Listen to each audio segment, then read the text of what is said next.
That looks like a giant in the back there, but I can't tell. It looks like two giants back there.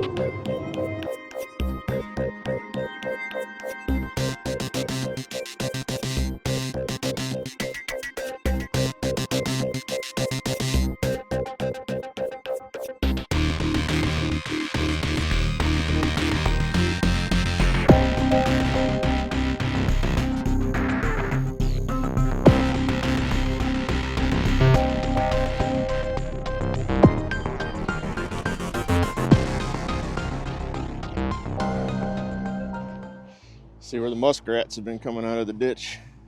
Look at the ones on the freaking ice. Yeah, muskrats. Look, a little rub right by the trail. Little baby rub. There's a couple right there. Let's see if we can find some antlers over it. So Mom wants to see if we can't find some sheds, whatever may be dropping early. And where we're going right here is a pond right next to a parking lot that the bucks love to bed around all season long, but predominantly early season when the vegetation is real thick. We're not gonna walk back far, but just to see. Some of those ones that go like that, whatever they're called that we seen on that one guy put. What is it? Where they go across and they rub. I've been looking at those ones that are down and looking to see if they have them on. The horizontal rubs? Yeah. Yeah, people usually make those. We're getting into some flooded crap right here. Well, we could go back to where you wanted to. I just wanted to see if there was any see how thick the ice antlers is. over here. Oh, yeah, no. Not at 9 degrees. All right, we're gonna We're go already back busting that way. through at 9 degrees. Mom just wanted to come look because we seen a rub for Look, some antlers. there's a bunch of rubs right there, bud. Yeah. No fresh deer sign, but some little You see rubs. those red? Redder? Look at this one. One of them's been tearing this one up. Oh, wow. I saw that from the trail, and I thought that was just crap growing on it. Me too. I did too until I walked up here. I was like, what kind of flowers are going to be sprouting from that? Come up and I'm like, holy. Watch, hold this. Sorry. So you can see why a buck would like this area. He's got, it's like a silver maple tree right here. Or a poplar, I don't know what the hell it is actually. But even now in the wintertime, with this bramble right here, this brush pile, you still got a high stem count.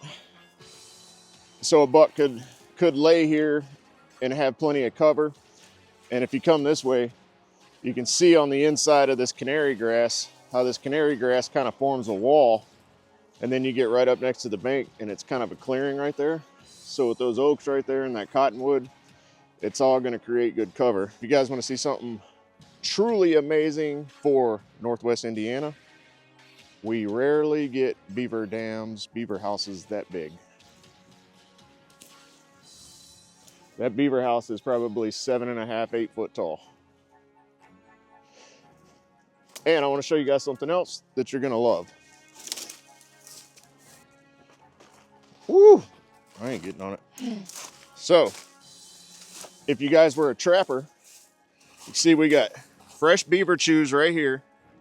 So the beavers from that house are using it. And if you look right here, you see how the water right here, watch out right there, babe. See how the water right there has been disrupted and broken? So this beaver, as of probably last night, has been coming out of the water right there and chewing on this silver maple tree right here. Oh, look at that big chew from a freaking beaver. So if you were gonna set a trap, you'd take your conibear and kind of go over the front right here, kind of dress it up, make a little tunnel. I'm not a trapper, but I have caught a few beavers. But that is neat, the way that they chewed that. So you guys want to know a real heartbreaking story? This is probably going to make some people cry, so I apologize. But this year, it was probably about the 17th or 18th of November. Amber hadn't tagged a buck. What is that under the tree up there? Way up there? No, Ryder, wait. That Hold might this, be. babe. Just a down limb. Anyways, Amber hadn't tagged a buck yet, so we're hunting across the road. Don't show it, please. Hunting across the road, and it was time to go get the kids. So she leaves and goes and gets the kids. And I figured I'd make a loop around this whole big bedding area, try to find her a deer to shoot, a buck, try to find some good sign. Make a loop all the way through this bedding area. It's probably 100 acres right here. Went all the way around the outside of it. Get right where Ryder's standing right there. Look over, and probably a 4 or 5 year old buck standing there with a doe locked down in this jumble of mess right here. So we never got on that deer, never even saw that deer again. But if you're ever looking for a lockdown, well, all you're recording right now is the air. You're recording the sky. You're not getting anything you're looking at. Anyways, this is what a lockdown spot looks like. So you see here in the middle of January, how it's still, you can't see in there, it's impenetrable. This is the best time to get out, find your lockdown spots, mark lockdown spots. We haven't seen any fresh deer signs, so I don't really know what's going on here. The buck was standing right out there about 30 yards staring at me when I walked by. Had a doe behind him. And the water was at least mid-thigh. This was all flooded for duck hunting. It was fairly dry here. It was muddy, probably ankle deep, but as you got in there, it got deep, so. Watch out, there might be a trap there. That could be marking a trap. The way it's bent and broke like that, this tree behind you, it's not just gonna bend and break naturally, so somebody may have a trap on that edge, so watch where you're stepping. Yeah. Snow moved in so fast that it fell on a warm ground and insulated it enough to where even though it's 9 degrees outside, the ground's not frozen. Me and Mom had a master class of not falling through the ice the other day. So, looking for rubs, late season. It's still a little early. Most bucks probably still have their racks, but there are bucks that have dropped antlers. You can't walk the top of this hill during deer season. Usually any point of deer season, this thing is impenetrable without making a ton of noise. I thought I heard one over there. Just below. I don't see anything yet, but because the snow kept this low spot warm, I don't want to get my feet wet. Mom doesn't want to get her feet wet. Ryder apparently does want to hike with wet feet. We're going to take the top of this ditch. Early in January like this, or the middle of January like this, water crossings that have a lot of limbs. You know, this is all silver maples growing on top of this. That's going to grab antlers, knock them off. So within this general area, this strip is probably our best bet at finding some sheds.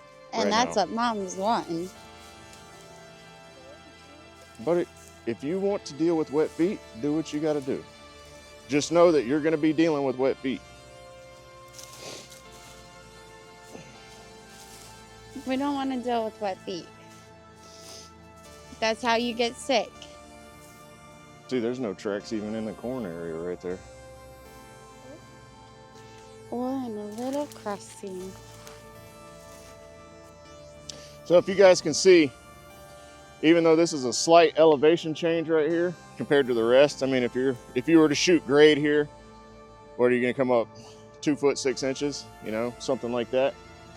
But even that little bit of a difference causes this to be a magnet as far as deer bedding goes, because they'll have water right here in this ditch. They can see over into the standing corn. Then they have all this behind them to scan and watch for predators coming up on them. Even though we're not seeing any fresh deer sign here, how it's just a straight run through there, old deer trail. What I suspect is going on is there's been a lot of small game hunters in here. I mean, obviously this looks like a mecca for rabbits. Are you getting this on video, or am I just talking to you? This looks like a mecca for rabbits, so there's probably been enough small game hunters in here to push them out, or there's a lot better food source right now than this standing corn, which is possible because this is Northwest Indiana and there is corn and soybeans for 100 miles in every direction.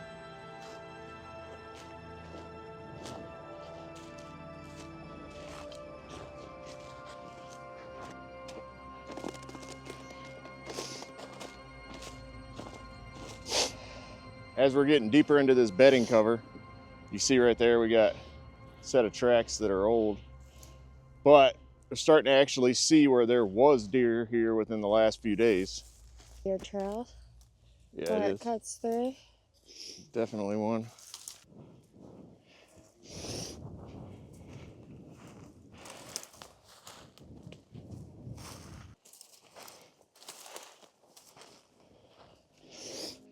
And if you can see, we've been through this bedding area. We're not seeing any fresh sign, which is a great thing. That way, if any other hunters come in here and they want to scout and think about potentially hunting this area, there's no fresh sign in here at all. So it's not even going to look like it's worth hunting, but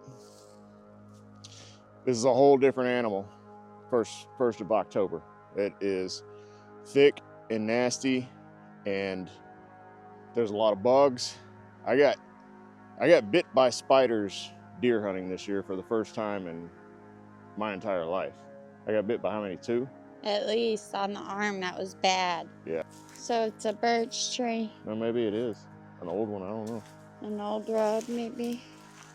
Not quite sure. If you know, let us know if you think it's So just there the was a truth. deer track in here this year that was about that big, and I think that's the buck that I jumped across the way over there. So if you see coming down this path, you got switchgrass coming up through here, and up there about 50-60 yards it hits a little thicket. It's got young oaks, young red oaks, and it's like some greenbrier and some other stuff mixed in there. That little thicket is, 10 by 10 yards. It's not anything that's really going to draw attention, but in late season, the point of late season scouting is to be able to identify things like that a lot easier than you would during the season. But that's a great place for a buck to be.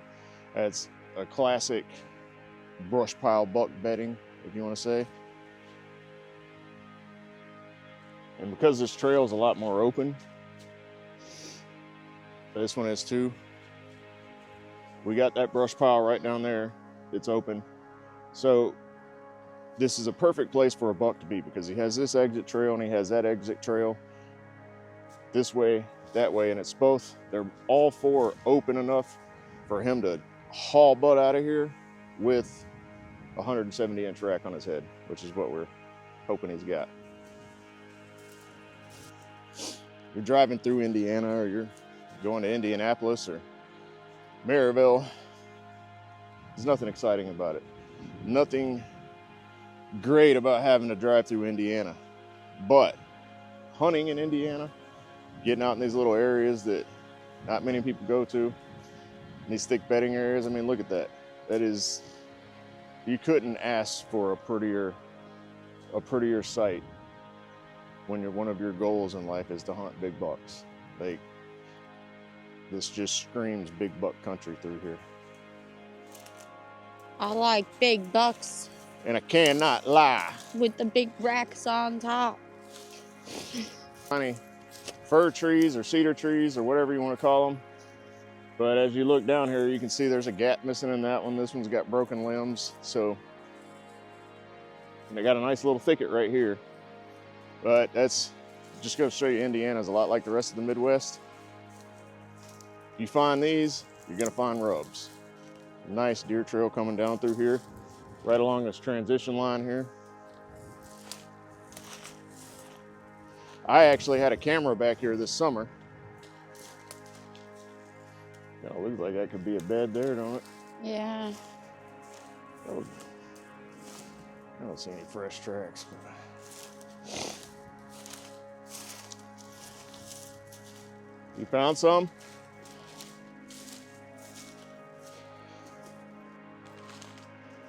Those aren't necessarily fresh, Bobby.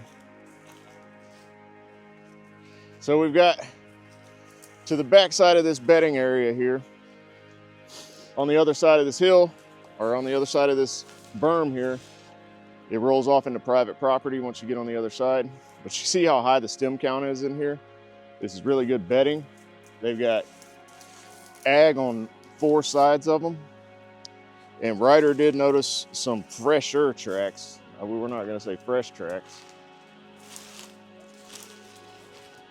It'll be all right. You could go up. But there's a trail looking like. I'm gonna take this on it.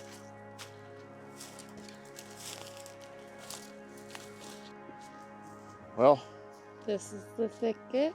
100% not what I was expecting to see. I was expecting a lot more deer tracks up here. So, usually with this spot, I'm gonna have to say, possibly them unlocking the gate and allowing access from the backside of this property, which was a new thing towards the middle of the season, could have something to do with all this. But don't let something like this get your spirits down or think that your good spot's ruined and public land is crap. Like, this is all gonna change. The deer will be back in here early season. What happens once you start losing cover may change, but hey, I mean, most of us are bow hunters. Get it done before gun. That's all I gotta say. Huh, babe? Yes. Because you don't want to be like me and the safety to stay on when your big buck's right there. Place to find sheds. Why would that be, babe? Why would their trails be a great place for Because them it's to coming find? out of bedding area, and the limbs and all that stuff can hit these antlers and knock them off prematurely. How many historical rubs do you think it took to get this tree to grow like that? Or was it one time with a bush hog coming down the top? I'm gonna say one time with a bush hog. Yeah, probably a bush hog, because I don't think a deer would do all that work. So we do have the periodical large set of tracks coming into this bedding. So my guess would be that the bucks and majority of the deer are out here in this private ag behind us. Because they're coming in and out. All right, first fresh set of deer tracks. A young doe or a young Going buck. this way. It's like a young button buck probably. And it's going that way, into it. Hey, the tussle through that. But yeah. The deer are raccoon this tracks. way. All right, guys. Well, we've walked this whole bedding area. We saw one fresh set of tracks. Ryder saw something running, and I didn't get eyes on it. Amber didn't get eyes on it. But as we got up here, there's a big set of lone coyote tracks. Yeah, so that was a black coyote. he's thinking it was a black coyote in the tracks. It was the color black. It was the black coyote because it was the color black. No, Guys, it remember that. It was like And the tracks are super fresh, so it's a good chance that's what he saw. But we're gonna get up here. We're seeing more deer tracks right here. Not fresh deer tracks, but we're seeing more deer tracks, you know, a few days old. And Ryder and Mom are gonna head up to the truck, go get the truck warmed up. I'm gonna cross the road, see if I see any fresh tracks, make a loop, and meet them at the truck. Right there. Just talking about deer. I don't even think it knows we're here. I see it. I see the tail.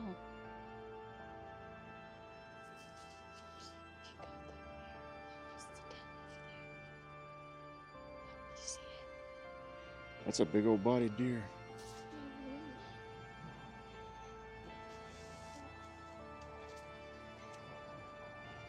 There's. Ooh.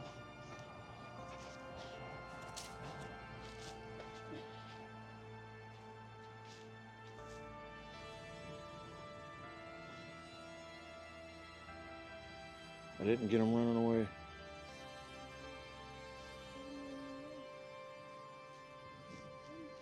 Did anybody see antlers? No. Well, that was my fault, guys. I didn't realize there was 6 or 7 of them standing there. I tried to move to see if I could get antlers, but they took off. I saw some. You always see antlers, Bubby. That's why I take you everywhere I go. To the highway. So late season, all the deer we've seen have been right next to this highway right here. They're probably hiding up next to these wood thrushes to where they're hardly seen, but can still see. Yeah. And that road is going to keep them coyotes away. But that's my guess. Well, guys, so we went all through this bedding area, no fresh tracks. Decided to make a loop back towards the west onto some more private land, or some more public land that comes in behind some private ag. We get around the corner and we were seeing fresher deer sign in the snow, but nothing within the last day or two. And then we jump what it looked like at least 6 deer down there. So that just goes to show you, you know, we're not out here doing anything special. We're just walking around as a family, just enjoying a Saturday afternoon and getting some scouting done at the same time. It's super clear right now as far as the bedding area goes. So it's real easy to take, you know, some younger children. Ryder's 8 and he's oversized for his age and moves through the woods like a grown man. So he's not a good example, but if you have younger kids, you know, right now would be the time you could get them out and get them around in the woods and kind of teach them a little bit about hunting, or teach them a little bit about wildlife or whatever it is. But I want to thank you guys for coming along. We had a great time. I know this is a quick video, but it's 9 degrees out and we're gonna go home, cook some food. We got Monday, college football national championship. Indiana is going to stomp Miami. And aside from that, we want to thank God above for everything he's given us and give him all the glory and praise. And we want to thank you guys for subscribing. Check this video out in the corner. YouTube thinks you'll like it. And if you want to, check out my books online. I've got a few of them. I got a couple kids books, and I got a couple about how to hunt deer, how to hunt mature bucks in bedding, how to hunt public land. So check those out. I'll leave the links below. And thank you so much for watching this video. We love you guys. We're out. Peace. Huh? God bless. Oh, and God bless. And as always, God bless. We saw another deer. I forgot to hit record. Had it running across the corn. That looks like a giant in the back there, but I can't tell. It looks like 2 giants back there.